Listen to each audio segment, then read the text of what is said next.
नमस्कार किसान भाइयों, जरा एक पल के लिए अपनी आंखें बंद कीजिए और अपने खेत के बारे में सोचिए।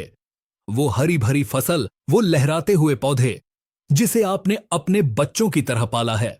आपने उसमें सबसे महंगा बीज डाला, सबसे अच्छी खाद डाली और समय पर पानी दिया। लेकिन फिर एक दिन आप खेत में जाते हैं और देखते हैं कि सब कुछ बदल गया है।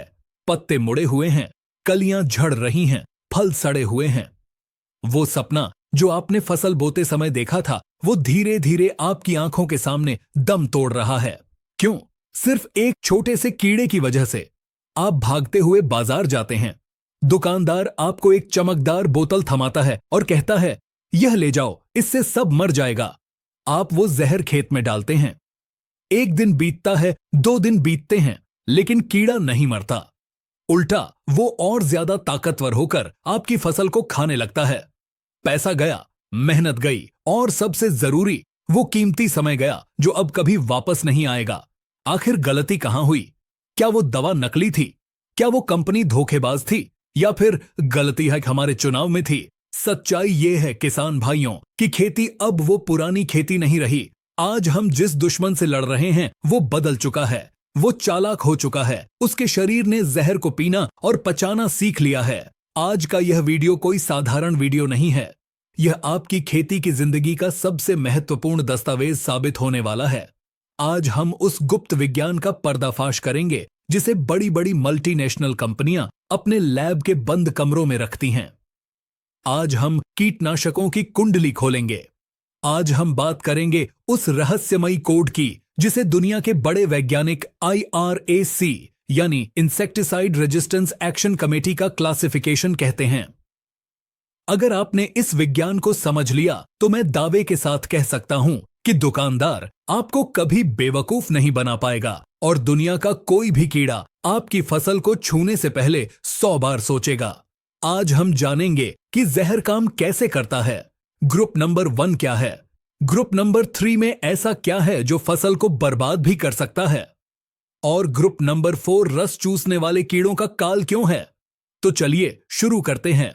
हम विज्ञान के उस गहरे समुद्र में गोता लगाने जा रहे हैं जहां से आप सिर्फ एक किसान नहीं बल्कि एक फसल डॉक्टर बनकर बाहर निकलेंगे। शुरुआत करते हैं सबसे बुनियादी सवाल से। आखिर यह जहर कीड़े को मारता कैसे है?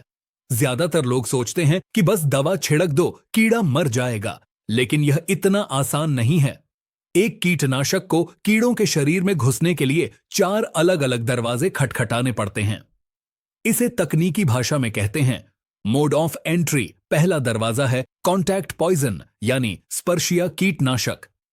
यह बिल्कुल वैसा है जैसे नंगी बिजली के तार को छूना।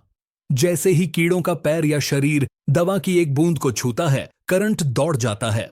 यह दवा कीड़ों की बाहरी त्वचा, जिसे हम क्यूटिकल कहते हैं, उसे गला देती है और सीधे अंदर घुस जाती है। साइपरमेथ्रिन और लैम्डा जैसी दवाइयां इसी सिद्धांत पर काम करती हैं, लेकिन यहां एक पेंच है। अगर कीड़ा पत्ते के नीचे छिपा है और दवा पत्ते के ऊपर गिरी है तो कीड़ा सुरक्षित है। कॉन्टैक्ट पॉइजन तभी काम करता है जब दुश्मन सामने हो और दवा सीधे उस पर गिरे। दूसरा दरवाजा है स्टमक पॉइजन यानी पेट का जहर। यह खेती का ट्रोजन हॉर्स है। हम पूरे पौधे पर दवा की एक परत चढ़ा देते हैं। अब कीड़ा जैसे ही पत्ते का एक छोटा सा टुकड़ा खाता है, वो जहर उसके पेट में चला जाता है। पेट में जाते ही वहां का सिस्टम, जिसे हम मिडगट कहते हैं, वो फट जाता है। कीड़ा खाना बंद कर देता है और भूख से तड़प तड़प कर मरता है। इल्लियों के लिए, जो बहुत ज्यादा खाती हैं, यह सबसे खतरनाक हथियार है। तीसरा और सबसे जादुई दरवाजा है सिस्टमिक एक्शन यानी अंतरप्रवाही कीटनाशक। इसे आप खेती का अदृश्य जासूस कह सकते हैं। जब आप इसे पौधे की जड़ में देते हैं या पत्तों पर छिड़कते हैं तो यह वहीं नहीं रुकता। यह पौधे के खून में यानी उसके जाइलम और फ्लोएम में मिल जाता है। जड़ से लेकर तने तक और तने से लेकर सबसे ऊपर वाली कोमल पत्ती तक पूरा पौधा जहरीला हो जाता है। अब कीड़ा चाहे तने के अंदर छिपा हो, चाहे फल के अंदर या चाहे पत्ते के नीचे, जैसे ही वो अपनी सूंड पौधे में गड़ाएगा और रस चूसेगा, मौत उसके शरीर में दौड़ जाएगी। इमिडाक्लोप्रिड और थियामेथोक्साम इसी तकनीक के बादशाह हैं। इसकी सबसे बड़ी खूबी यह है कि बारिश होने पर भी यह धुलता नहीं है क्योंकि यह पौधे के अंदर जा चुका होता है। और चौथा दरवाजा जो अक्सर नजरअंदाज कर दिया जाता है वो है फ्यूमिगेंट एक्शन, यानी गैस बनाने वाला जहर। घनी फसलों में जहां दवा हर जगह नहीं पहुंच पाती वहां यह गैस काम आती है। यह दवा हवा में उड़कर कीड़े की सांस नली में घुस जाती है और उसका दम घोंट देती है। क्लोरपाइरिफॉस और डीडीवीपी जैसी पुरानी दवाइयां इसी तरह काम करती हैं। अब जब आप यह समझ गए हैं कि दवा अंदर कैसे जाती है, तो अब हम उस असली राज्य की बात करते हैं, ग्रुप्स। वैज्ञानिकों ने कीटनाशकों को उनके काम करने के तरीके के आधार पर अलग अलग परिवारों में बांटा है। अगर आप एक ही परिवार की दवा बार बार इस्तेमाल करेंगे तो कीड़ा उसे पहचान लेगा और मरना बंद कर देगा। इसे ही रेजिस्टेंस कहते हैं। तो चलिए खोलते हैं कीटनाशकों का सबसे पहला पन्ना। Group number 1, the nerve agent. यह खेती के इतिहास का सबसे पुराना, सबसे सस्ता लेकिन सबसे खतरनाक ग्रुप है। यह सीधे कीड़े के दिमाग और नर्वस सिस्टम पर हमला करता है। इसे 2 हिस्सों में बांटा गया है। 1A कार्बामेट्स, इसमें आता है मेथोमिल, जिसे लोग लानेट या डिनेट के नाम से जानते हैं, और थायोडिकार्ब, जिसे लार्फिन कहा जाता है। यह दवाइयां बहुत तेजी से काम करती हैं। इनका नॉकडाउन एक्शन जबरदस्त है, यानी छिड़काव के कुछ ही मिनटों में इल्ली जमीन पर तड़पती हुई मिलेगी। लेकिन इनका असर बहुत कम समय तक रहता है, मुश्किल से 3 या 4 दिन। 1B ऑर्गेनोफॉस्फेट्स, यह वो ग्रुप है जिसने पिछले 50 सालों से भारतीय खेती को संभाला हुआ है, लेकिन यह इंसानों के लिए भी उतना ही जहरीला है। इस ग्रुप का सबसे बड़ा नाम है क्लोरपाइरिफॉस। किसान इसे हल्की दवा समझते हैं, लेकिन यह मिट्टी का सबसे बड़ा डॉक्टर है। यह कांटेक्ट भी है, पेट का जहर भी है, और सबसे बड़ी बात, यह गैस भी बनाता है। अगर दीमक की समस्या है या जड़ में कीड़ा है तो क्लोरपाइरिफॉस से बेहतर और सस्ता कोई विकल्प नहीं। लेकिन याद रखें, इसका जहर लंबे समय तक मिट्टी में रहता है, इसलिए इसे तुड़ाई के समय कभी न डालें। इसी ग्रुप का दूसरा जांबाज है प्रोफेनोफॉस। अक्सर जब इल्ली किसी दवा से नहीं मरती तो दुकानदार कहता है इसमें प्रोफेनोफॉस मिला लो। क्यों? क्योंकि प्रोफेनोफॉस में एक खास शक्ति है, ओविसाइडल एक्शन, यानी यह सिर्फ मां को ही नहीं मारता बल्कि उसके पेट में पल रहे अंडों को और पत्तों पर रखे हुए अंडों को भी फोड़ देता है। यह इल्ली की पूरी नस्ल को खत्म कर देता है। इसकी एक और खासियत है ट्रांसलेमिनार एक्शन। यह पत्ते के आर पार जाकर छिपी हुई इल्लियों को भी मारता है। और फिर आता है एसिफेट, जिसे लोग असटाफ के नाम से जानते हैं। यह पाउडर फॉर्म में आता है। इसकी सबसे बड़ी खूबी है इसकी बदबू। इसकी सड़ी हुई गंध से कीड़े भाग जाते हैं। यह सिस्टमिक है और रस चूसने वाले कीड़ों के साथ साथ चबाने वाले कीड़ों को भी मारता है। लेकिन ध्यान रहे, यह बहुत गर्मी पैदा करता है। अब आगे बढ़ते हैं ग्रुप नंबर 3 की तरफ। Group number 3, synthetic pyrethroids. इन दवाओं को पहचानना बहुत आसान है। जिस भी दवा के नाम के अंत में थ्रिन लगा हो, समझ जाइए वो इसी ग्रुप का है। साइपरमेथ्रिन, अल्फामेथ्रिन, डेल्टामेथ्रिन, लैम्ब्डा साइहेलोथ्रिन, यह सब एक ही परिवार के सदस्य हैं। यह दवाइयां कीड़ों के नर्वस सिस्टम में सोडियम चैनल को जाम कर देती हैं। आसान भाषा में कहें तो कीड़े को हाई वोल्टेज का करंट लगता है। दवा पड़ते ही कीड़ा लकवाग्रस्त हो जाता है और गिर जाता है। लेकिन सावधान किसान भाइयों, ग्रुप नंबर 3 एक दोधारी तलवार है। इस ग्रुप की एक बहुत बड़ी कमी है जिसे वैज्ञानिक रिसर्जेंस यानी पुनरुत्थान कहते हैं। यह शब्द याद रखिएगा। होता यह है कि जब आप बार बार साइपरमेथ्रिन या लैम्ब्डा का छिड़काव करते हैं तो खेत में गर्मी बढ़ जाती है।